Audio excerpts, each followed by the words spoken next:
حضرت ابو بکر صدیق رضی اللہ تعالیٰ عنہ سے کسی نے پوچھا تھا بدر میں فتح کیسے ہوئی؟ اب بھی مسلمان کہتے ہیں نہیں جی کیسے لڑیں گے جی، ہمیں اپنا بڑا مسئلہ ہے۔ یہ کمزور لوگوں کی باتیں، کمزور جو خدا والے ہوتے ہیں ان کی یہ سوچ نہیں ہوتی۔ یہ آرزوئے کرم اور میں آپ سے کروں، یہ بھیک اس کو جیتیے جس کا خدا نہ ہو۔ یہ کمزور لوگ ہیں جو کہتے ہیں نہیں کیسے ہوگا، کس طرح ہوگا، جن کو پتا ہو کہ ہماری غیبی طاقت ہے۔ ہماری حضرت ابو بکر صدیق رضی اللہ تعالیٰ پوچھا جناب بدر میں کیسے جیت گئے؟ تلواریں زیادہ تھی، نیزے زیادہ تھے، یا آپ کو جاسوسی زیادہ تھی، پتہ زیادہ تھا کہ یوں قابو آئیں گے کافر؟ تو ابو بکر صدیق فرمانے لگے نہ نیزوں سے جیتے نہ تلواروں سے جیتے، ہم جو بدر میں جیتے ہیں تو مصطفیٰ کی نمازوں سے جیتے ہیں۔ ہمیں جو بدر میں کامیابی ملی تو رسول اللہ کی دعاؤں کی برکت سے ملی۔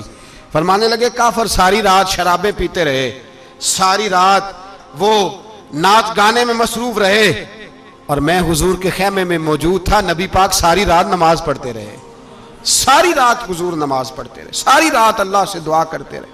فرمایا صبح جو کامیابی ملی تو یہ مصطفیٰ کی نمازوں کی برکت سے ملی۔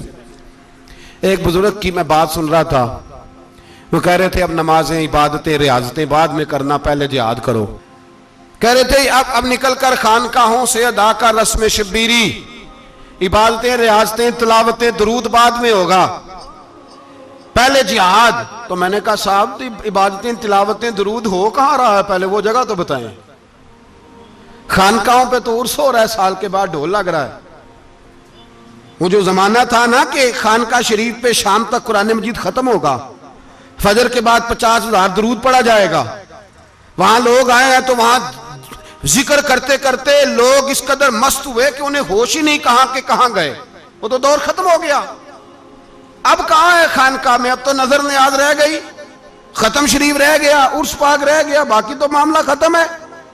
وہ کہاں گیا معاملہ سارا؟ بھائی دعائیں التجائیں۔ شہاب الدین غوری سے پوچھا جناب فتح کیسے ہوئی؟ کہنے لگے خواجہ معین الدین اجمیری کی دعاؤں کی برکت سے۔ فرماتے ہیں بابا دعا مانگتا تھا، ہم جہاد کرتے تھے، اللہ کامیابی دے دیتا تھا۔ بھائی وہ عبادت، وہ ریاضت، وہ مسلمان جو رات کو اپنے رب کو منا لیا کرتا تھا، وہ اپنی عبادت کے زور پر اللہ تبارک و تعالیٰ کی بارگاہ میں آہو زاری۔ حضور نے فرمایا الدعاء صلاح المومن، دعا مومن کا ہتھیار ہے۔ دعا مومن کا، بول کے بتانا ہے، دعا مومن کا۔ فرمایا مومن یہ ہتھیار چلا سکتا ہے، یہ ہتھیار کافر کے پاس موجود